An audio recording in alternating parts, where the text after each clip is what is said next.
So welcome everybody. You are at Farming Today, and we have two incredible speakers. We've had a morning packed with speakers, and we've got more to come.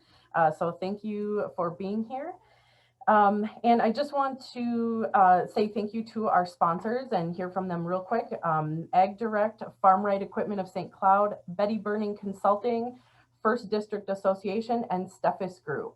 And if you haven't yet, please in the chat, let me know which breakout session you are here for. We have two speakers. Susan Von Bank is here to talk with us about farm safety programs from the Minnesota Department of Agriculture. And then we also have Dave Trout and Jim Grenke from Trout Companies to talk about improving dairy cattle drinking water and what to know about irrigation and well systems. So drop that in the chat so that I can make sure I put you in the correct breakout room and we can go from there. But first, let's hear real briefly, if I can get this queued up. I thought it was. Give me 1 second. And we will hear very briefly from our sponsors here.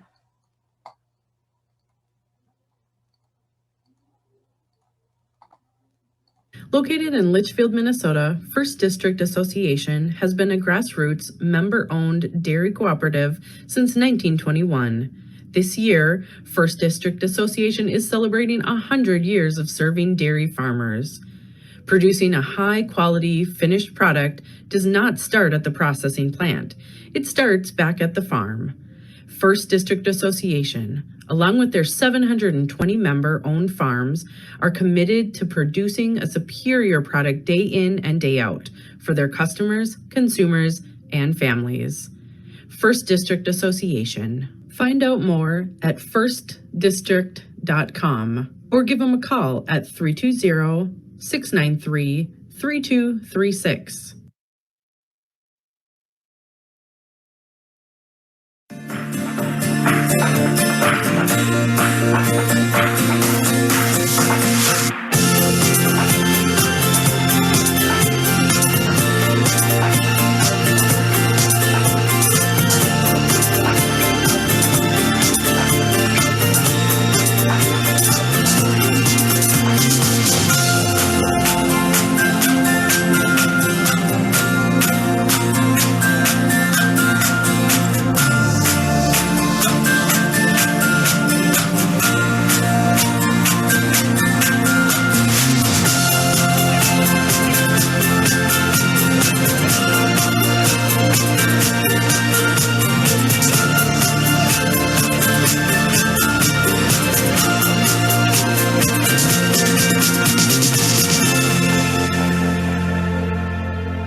First of all, I'd like to welcome everyone to the Farming Today conference.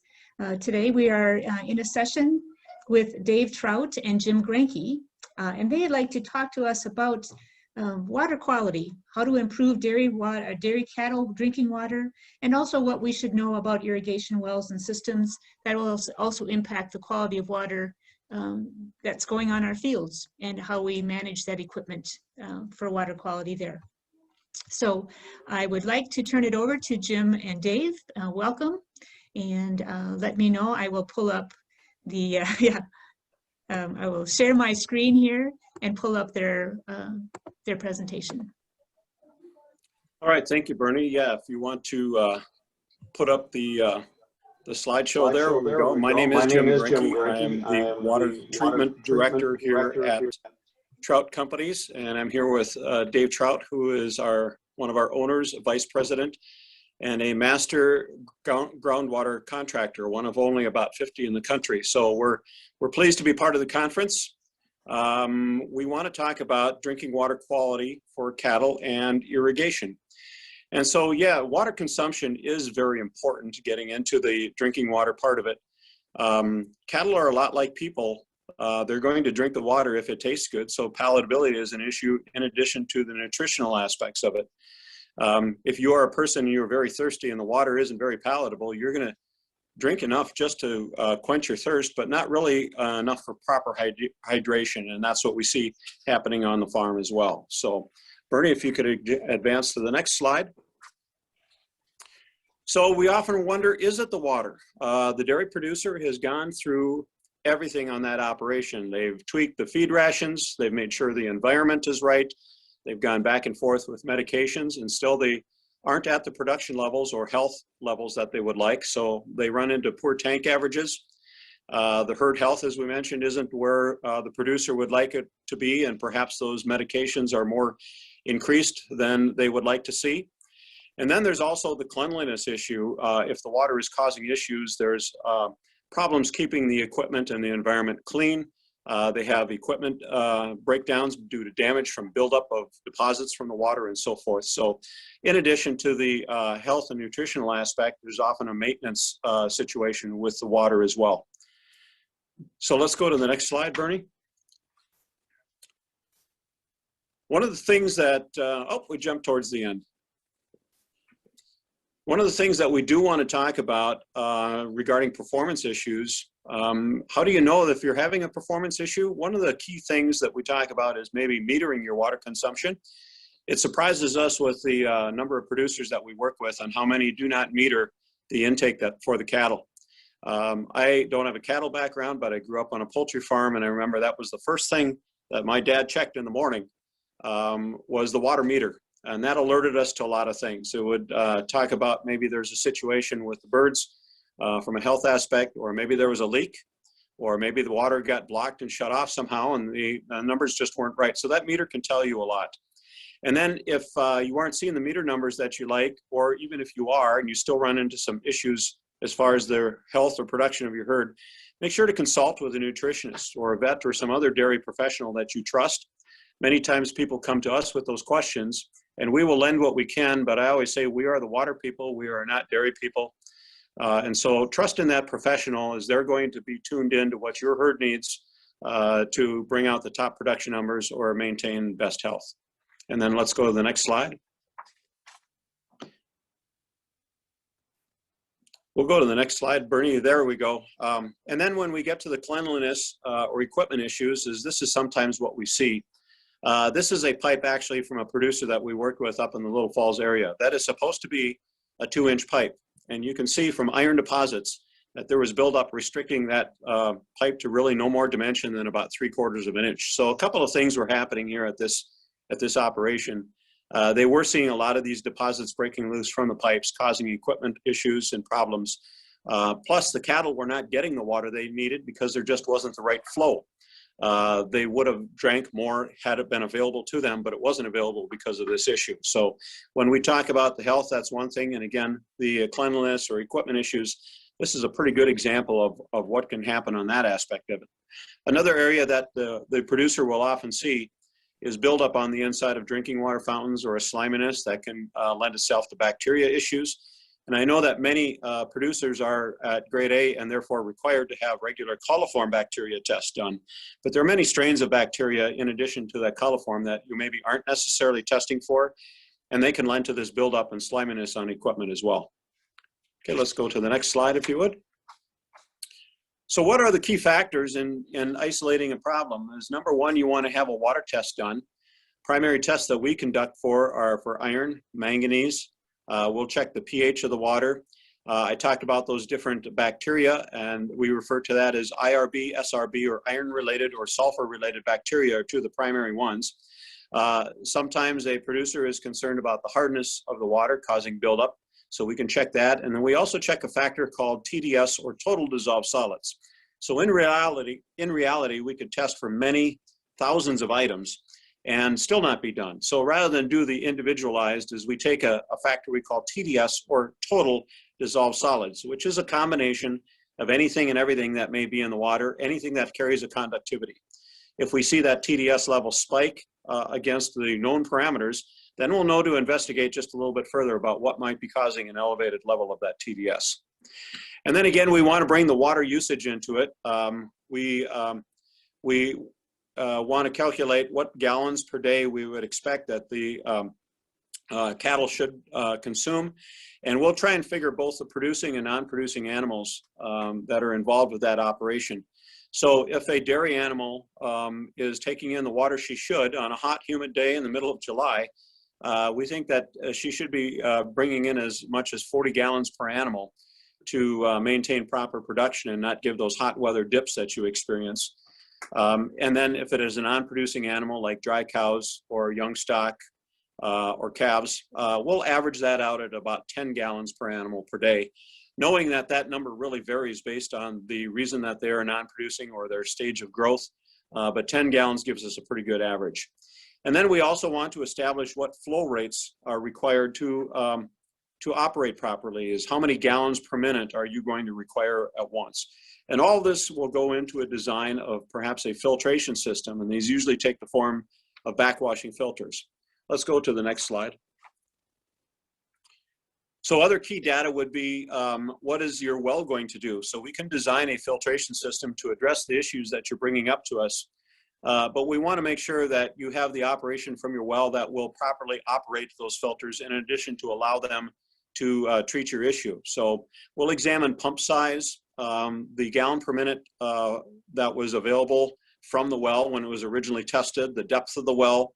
And a lot of this can be made available to us by a identifier we call the Minnesota State Unique Number. It's a 6-digit number that is assigned to every well drilled in the state of Minnesota, and Dave Trout will talk about that a little bit as well. But getting that information, now we know that our design will meet what your well can do and not be over-designed. For example, the filtration units would need to be backwashed at an amount of water that is not available from your well. We also take into account site data, as how much space do you have? What is the pipe size that we will need to connect to? What type of access to that space? What is the drain availability? Generally, this will be a filtration system that needs to be backwashed, and will the drain be able to accommodate that backwash? Where's your power? Other logistics come into play as well. And we'll go to the next slide. And then again, those systems will vary as far as size goes. This is an example of a couple of different jobs that we've done. In the lower left, you're seeing a 6-plex system that was done for a 1,200 cow dairy operation. We calculated that this producer used maybe as many gallons per day as the city of Cold Spring. And so this design accommodated for that, addressing some iron and manganese issues that were prevalent in that water supply. In the upper right-hand corner, you'll see an application we actually made stepping away from dairy a little bit for a beef operation. The beef cattle were about 200. They used much less water than the system in the lower left.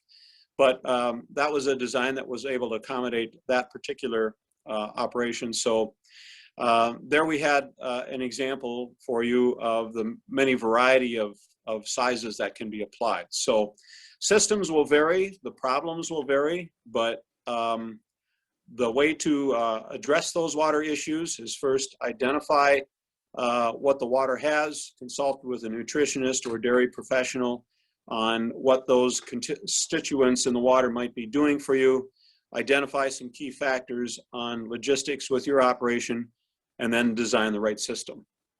So that kind of wraps up my portion of it. Bernie, if you want to go to the next slide. I'm going to introduce again Dave Trout, who's going to tell us what to know about irrigation wells and irrigation systems. So Dave, I'm handing over to you. Okay, do you have me live there?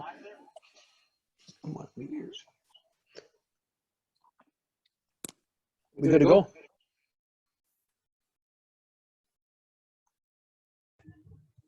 We hear you, Dave. Okay, I just wanted to make sure we were both online. Okay, what I'm going to do is kind of go over a little bit of history about irrigation, and there seems to be a lot of confusion these days about what regulatory people have to be happy or made happy with what documents and so forth. So I'm going to kind of, first of all, go a little bit of history, and then I'll move on into the agencies that require us to do what. I mean, I've been doing this for 40 years. I grew up on a farm. I have my own irrigators, and of course, obviously worked with many irrigators all over Minnesota and Dakotas doing their wells. So a little history first.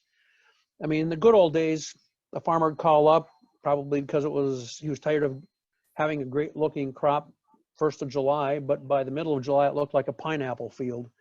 You know, they've got the cost of the seed, the fertilizer, the spray, and then just to get droughted out, you know, it's just not good economic situation. So back in the old days, a farmer would call and we'd kind of look at some geologic data and kind of determine how deep and how much it would cost, and they'd decide, well, yep, I guess I do or don't want to get into irrigation. There really wasn't anything in-depth paperwork or paper chase through government agencies. And in the good old days, if 50 horsepower didn't do the job, you just went to 75. If that didn't do it, you went to 100. High pressure was the thing. Well, nowadays, when things get more expensive, we change our practices. So nowadays, we're looking at low pressure, low horsepower, because that's all energy or wasted energy. And historically, and I've been through at least 3 good droughts here, maybe more. Every time we have a drought, between the media and people seeing dry ponds or lakes, it's perceived as an epidemic or a crisis or whatever. But I guess I throw this challenge out there to even to some regulators, and they kind of don't like it. But as I travel around the state, there's probably a few places where we're overutilizing irrigation water and may have a capacity problem. But by and large, go up and down the Mississippi River channel. Back in the 70s and 80s, when we measured the water levels in them wells, they're pretty much the same today. It seems to be cyclical with wet or dry seasons, and groundwater usually has a delayed reaction. So it might be a year or 2 later. If you have 2 or 3 years of dry years, you'll actually see the groundwater slowly declining, but one rainy summer, usually it will recover back to its, I would call average, or maybe averages over a decade. Back in the original, or in the old days before permitting and all that was a deal, we only had to worry about interfering with probably the next closest neighbor. And then what ended up happening is legislature came through because there were some, I guess, court cases where the irrigator installed a well and that interfered with that residential well. And so now the fight is on. So they created a hierarchy of who gets priorities. So as an irrigator, if you came to the table last and there's a neighbor next door, and if you interfered with him, it's kind of your obligation to solve that residential well owner's problem, or the DNR will shut you down. In addition to that, about 5-8 years ago, the DNR also imposed some new, the legislature basically put some new tasks on the shoulders of the DNR, I'll put it that way. And what happened is they defined what the responsibility of the DNR was to do in regards to large volume appropriators. So basically what they told the DNR is, you're going to have to do assessments on each irrigation well to make sure that it does not negatively affect the recreational waters of the state, scenic and natural plants of significance like a fens, which would be where a spring maybe comes out of a hillside, trout streams. The other thing you have to think about is from a water appropriator is it doesn't rain from November till March, and yet the flow continues to flow in the stream. So that's all groundwater that is moving towards the tributaries, even in all the months where the ground is frozen. So that's what we call base flow. So when the DNR is looking at approving a permit, they're taking all that into account, and we'll get into that a little bit further in the slides. So why don't we flip to the next slide?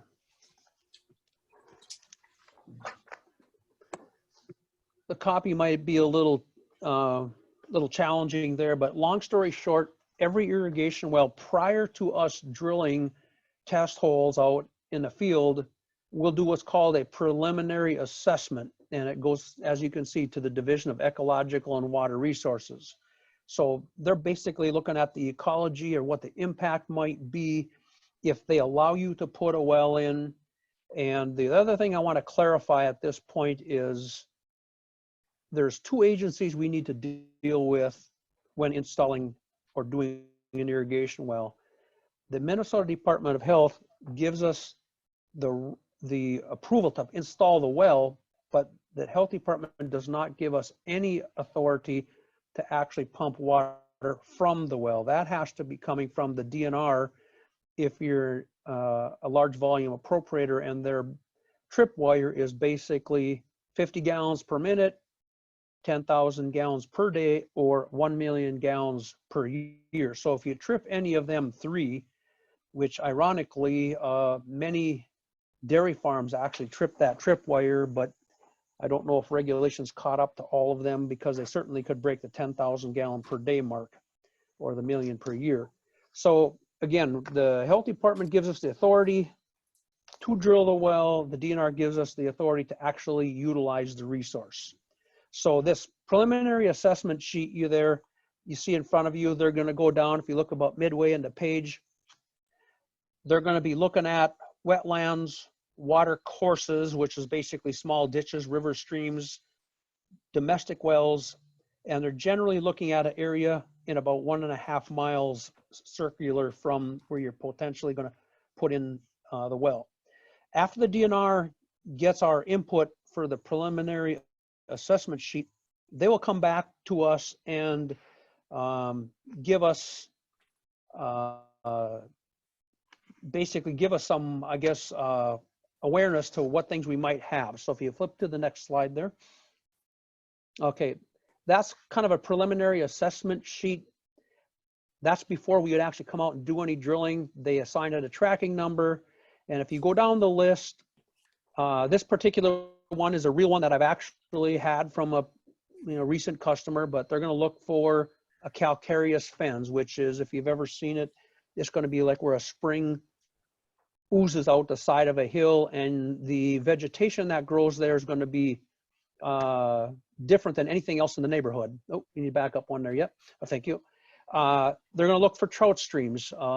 Basically, even though the pumping of the well may not dry the stream up, they're looking at over long duration of use, over years, will it deplete what they call base stream flow? And if they can identify that that well will reduce base stream flow, they either will restrict it or they will probably deny the permit. Sometimes we're not able to prove it until after we install the well and do an actual data recorder on there and find out what the impact is, but hopefully we don't get there. Again, the one box that this particular one was checked was lakes, rivers, and wetlands. That was a concern. Then well interference, usually that's a close by neighbor, maybe having a shallower well than what you plan to drill for your irrigation well. The other one would be known groundwater users. That would be other competing irrigation systems typically.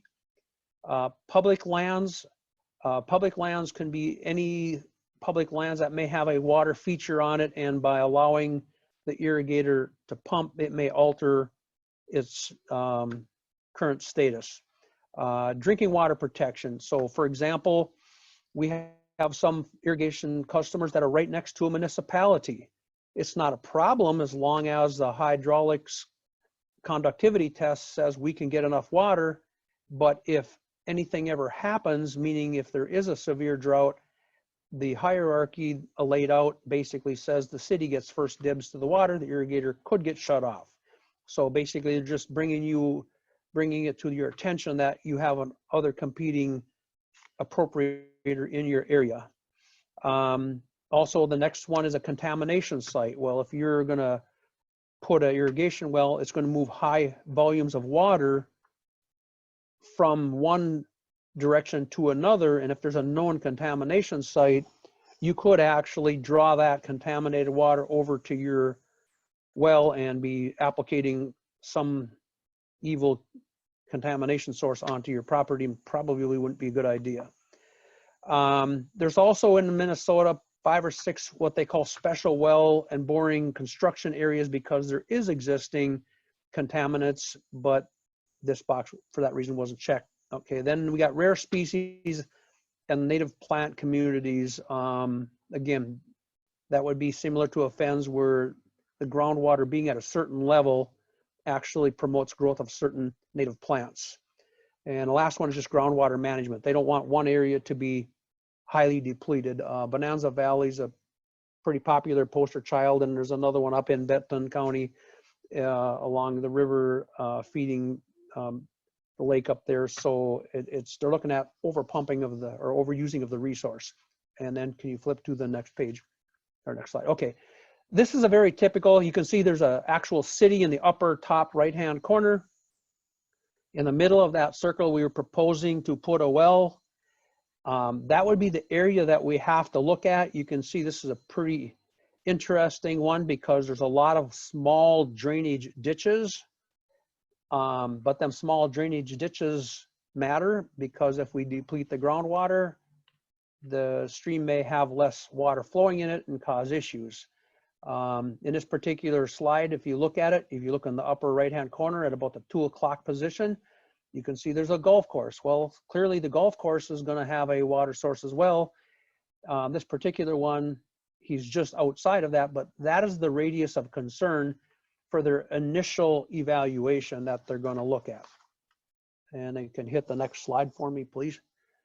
Okay, this is the 1 and 5 mile. So there are some areas where they will extend it beyond 1.5 miles because there might be a trout stream, for example, that runs in a certain direction. And if we tap into the sub gravels or whatever, they're worried that even though we might be 5 miles up the stream, if we're sucking the water out from the base flow, it may affect the water that's remaining in that stream, even though it might be 3, 4, 5 miles down the stream. So next slide. Once you get through that part and we put a well in, we test pump it, every irrigation appropriator or anybody who takes water, again, beyond 50 gallons a minute, 10,000 gallons per day, or 1 million gallons per year should be, by the DNR standards, having what's called an MPARS. And basically it's a permitting and reporting system. Every year in February, you go online, you fill out your information, tell them how much water you pumped, and then you get your invoice bill right there online, and you basically pay them for the water that you used last year. So that is the reporting system. There's another new system that came up this year that will be started in addition to MPARS. It's kind of co-mingled with MPARS. You got to set up a line, an account online, just like MPARS. And it's basically looking at energy saving practices, but that's just implemented actually this past February. Anybody who has an MPARS permit will be seeing more about that as we go forward. Back to the quantities, I didn't touch on that, but typically if we're installing an irrigation well for corn, beans, alfalfa, we're generally looking for about 5 gallons per minute per wetted acre. If you're into potatoes, it's going to be higher, maybe closer to 6 to the 8 window. If you could hit the next slide there. Okay, when we send in a request for a permit after the well is completed, the upper right-hand corner, every well in Minnesota has a 6-digit unique number. No two are the same, just like the license plate on your car. It has all of our preliminary information, the geologic structure we drilled through, the depth, the distance to water. This form goes to the health department because they want to make sure we've constructed the well in a safe manner to protect the groundwater in the future. So that sheet is actually a Minnesota Department of Health sheet, but it would accompany your request for an appropriation permit. Next slide, please. Okay, nowadays with technology, in the old days I had to sit in the truck through the night and actually jump out every 15 minutes and measure the water table down the well as I was pumping an irrigation well to determine what the water level actually is in the well, and that's what we used for the customer to get a permit. Nowadays, we have data loggers, so I no longer have to sit in the truck all night. We just put the data logger in, and what I want to show here is that look at the blue line. This particular well, you normally know it, but this particular well, you can see the line going down, dipping down, and then it comes back up. and then there's horizontal ups and downs, almost like an EKG. Well, basically, what we're showing there, this particular one happens to be close to other wells, and we're pumping along for the first maybe eighth of the line, and then it dips down because some other well in the neighborhood, large capacity, kicked on, and so it dipped down to a level, and then when it shut off, it rose back up almost to the same part before that big well kicked on. And you can see it repeated its process several different times through the duration. Typically, when we're doing test pumping to satisfy the DNR's requirements, there you go. Okay, so basically, give me the next slide. Okay, there's a very simple test pump. We see no interference from neighboring wells. We started the pump, it dropped down, did a horizontal run. If we can get a continuous, stable, horizontal run for 4 hours, that should be adequate to document the aquifer's capacity. Then when it rises back up, you can see how long it takes in time and hours for the water level to rise back to its original level. And then pop to the next slide. Okay, here's same well, three different scenarios with neighboring wells and different capacities. So I'm not going to get into the science of it, but now with data recorders, we can supply the well log and the data recorder information and give it to the DNR, and it'll streamline and making the acquisition of a appropriation permit much easier. So that concludes my presentation, and I think that covers my time a lot. All right, So, thanks, Dave. And yep, thank you, Bernie. Click it one more time, and I think we're good to go. Is there time for any questions, or how do you want to proceed? As soon as I unmute myself. Yes, I believe that there would be some times for questions, and if people would like to stay in the room to ask those questions, that would be fine. You can also leave the room if you'd like to catch on to the next speaker as well. So Jim and Dave, yes. Let's see if I can get my computer back to where I can see the chat box. I'm sorry I had an audio issue there, Bernie. All right, that happens. Again, that wraps up our portion. Unless there are any questions, we'd be happy to address one if you have time. Very nice job. Thank you very much. I'm glad I stopped by to see you guys. Nice presentation.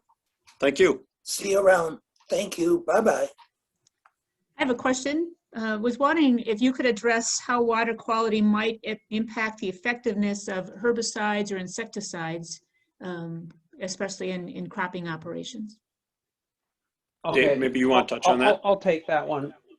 Certainly with herbicides, nitrate application, it's going to, we're going to lose some, and it's going to go into shallow groundwater. The question is, you know, how much are we losing? That is going to be probably the next, what they call contaminated, emerging contaminant, is going to be nitrate. And I hope the fertilizer industry starts trying to spend a little time and effort on coming up ways to keep the nitrate tied into the upper soils, because it's likely to continue to get or increase regulation on nitrate that is escaping into the groundwater. The herbicides, I guess I don't have a good feel for that. We do a lot of testing. The county has done a statewide or a countywide township by township test. So that information is available at the health department level.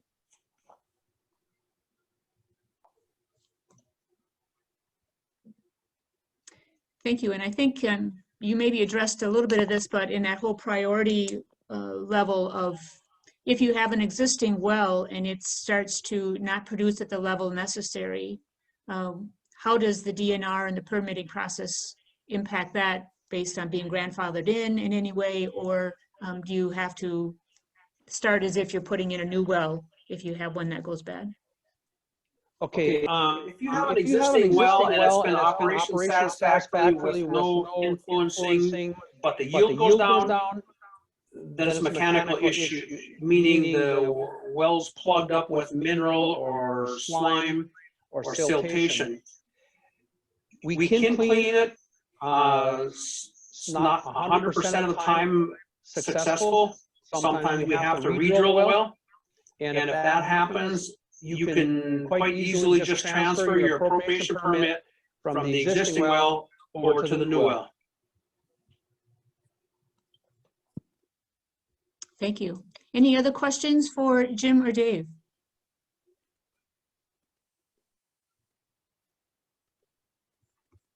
I'm not seeing anything in my chat box. Jim or Dave, do you see anything in yours? Nothing that I'm seeing. Great. And again, I want to thank you very much for a very thorough presentation. You addressed a lot of questions as they came to mind throughout your presentation, so you anticipated well, and it's very helpful information. Again, I will want to thank Trout Companies for helping us in this conference. The video recording will be available also, and then always feel free to reach out to Jim and Dave at Trout Companies as you have water quality issues or want to know more information.